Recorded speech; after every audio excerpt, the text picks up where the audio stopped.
You know, I hate to say it, but there comes a time in every young studio's life where you just gotta get a patch bay.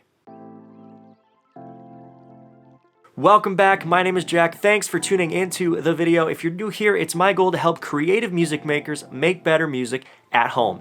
This one is all about patch bays. It's about time I set one up here in my studio, and I'm going to use that as an opportunity to show you how I would set up a patch bay for my studio, as well as talk about how you can determine if a patch bay is right for your home studio setup. The patch bay I'm going to be using for this video is the Samson S Patch Plus. It's a 48-point balanced patch bay, and I think it's a great feature-packed budget option for the budget studio or professional bedroom home studio setup. It's sleek and cool, and it's got access to the normalization switches on the front, which we'll be talking about in just a moment. So without further ado, let's get into it. But before I do, if you aren't yet subscribed, please do hit subscribe with the bell notifications on to stay up to date on all of my future uploads.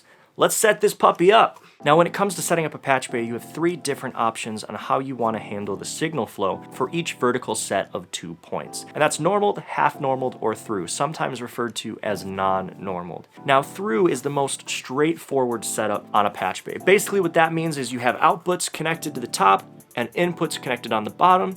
There's nothing internally patching, and if you want an output to go to an input, you simply patch an output and feed it to an input anywhere else on the patch bay. Really simple and straightforward, but it requires you to have a cable for every connection that you want to make on the patch bay. If there's certain things that you know you want to always be routed together, but you don't want to use a patch cable all the time, that output should be above the input of where you would normally have it connected. So right now, for example, the output of my Ashley mixer, which has all of my synthesizers routed into it, I always have that patched into inputs 7 and 8 on my Focusrite Scarlett 18i20. Now, I'm gonna put a patch bay between that connection, but I still want that connection from the Ashley to inputs 7 and 8 on my interface to stay connected at all times, unless I choose to bypass it. So what actually you can do here is you can use a normalization setting and normal the connection from the output of the mixer to the input of the interface. And this only works if outputs of the mixer are right above the inputs that I want them normaled to. So how do I do that? Well, it's really simple. The outputs of the devices go into the top row, come out the top row,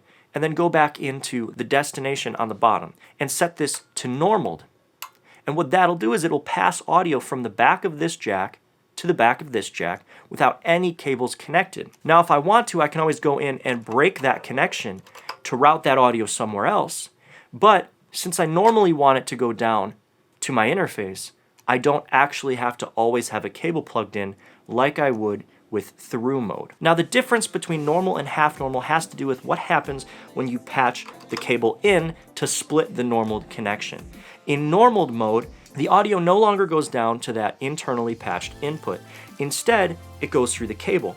Now, in half normaled, you can patch a cable in, but it will still allow you to send a duplicate signal back through down to the bottom. All right, so I went ahead and I wired in my patch bay, and I didn't show a video of this because I could barely fit behind my rack on my own as it was, let alone fit behind there and hold a camera and try to make that make sense. So have no fear, I'm actually gonna walk you through a template I've created that you can download in the description, and what you can actually do is you can use that to plan out your patch bay and the signal flow and the routing within it. So I'm gonna walk you through how I designed my patch bay architecture, and hopefully seeing how I did it will give you some ideas on how to set it up for yourself. All right, so this is the template that I've created. Once again, it will be available in the description if you want to download it and use it for yourself. Now, a reminder, big rule of patch bays, the outputs are always going to be on the top and the inputs to devices are always going to be on the bottom. So if you look, I have that labeled accordingly. Outputs on top, inputs on bottom. This here represents the audio jacks, same as here. And right here, this is going to represent normaled, through, or half normaled. First thing I have here is my 1073 preamp output going into my interface input 5. Now, this is normally how I set it up before the patch bay, so that's why I'm gonna normal it, which means I won't have to patch a connection here. It'll automatically pass through the patch bay and out of the back rear jack into the input of my interface. Next, this is my little radial cube. It's my 500 series rack. Same story here. It's gonna be normaled down to input 6. Next, I've got the left and right channel of my mixer that houses all the inputs from my synthesizers around the room, and that's going to be normal down to inputs 7 and 8. Now I've got outputs for my interface. Output 3 and 4 was originally going to be routed to the Q inputs of my audio monitor controller, but I currently don't have those patched because I'm not using it right now, but that space is there just in case I need it. I do have these output patched, so if I need to route an output to something, I can do that. Outputs 5 and 6, that's going to go 5 into normaled into the line in on my 1073 interface, and 6 is going to the line in on the brute limiter, which is the second device in my 500 series rack. 7 and 8, that goes to my secondary interface that I use for my other computer and that I also use for screen capture, so that's normal down to there.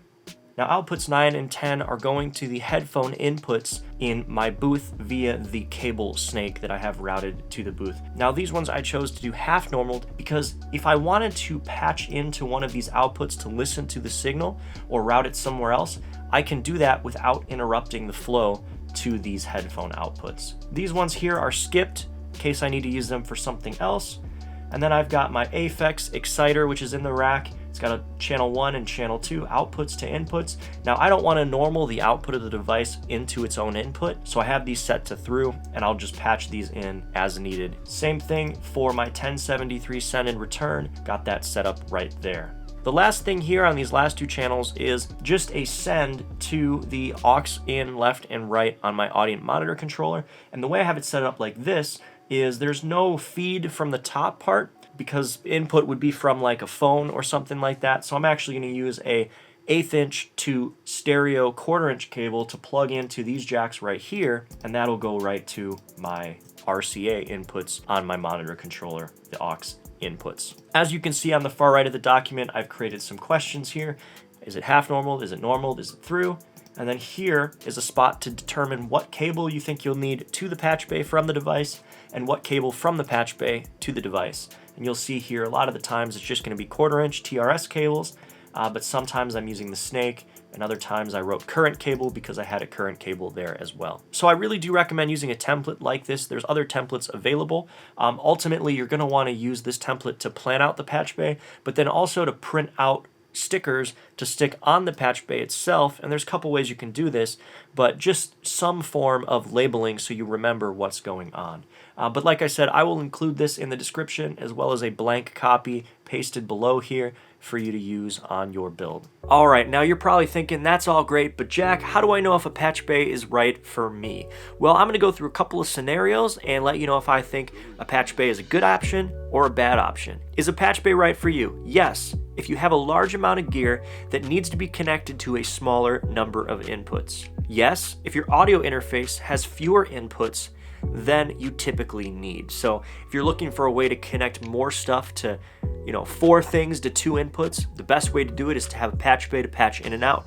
That way you're not overusing the audio input or output jacks of the devices themselves, and you have that front panel connectivity. Is a patch bay right for you? Yes, if all your equipment is in an equipment rack. If all your stuff is just lying around on a desk or on the table, you don't really need a patch bay. If all your back panel connections are connected in a rack and you don't want to have to go behind and deal with all the spaghetti, then definitely get a patch bay and you can patch things on the front. That's kind of why I did it. If you feel like you're running out of space on your audio interface and you're getting tired of swapping things into the back all the time, patch bay might solve that problem for you. Yes, if you tend to move a lot of gear around or swap stuff out often. Yes, if you want to add flexibility to your already semi-permanent setup. That's kind of where I was at. I liked how everything was set up, but I didn't want to be completely locked into the setup that I have now. So having the patch bay will allow me some extra flexibility of routing and signal flow without moving anything in the rack or having to crawl back behind it to plug things in. If your audio interface has more inputs or outputs than you currently need or are using, then I would say no, a patch bay isn't the right choice for you. If you have a pretty basic setup already and you don't have a lot of equipment, then no, I don't think a patch bay should be the next thing that you invest in.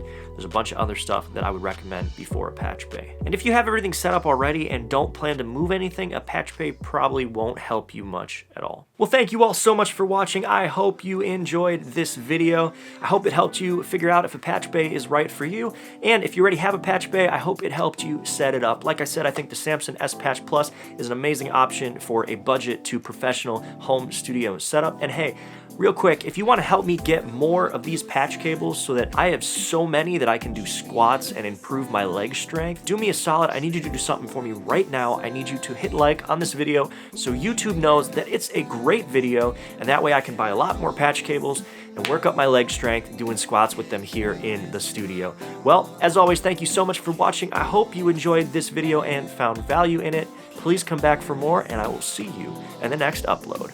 Peace.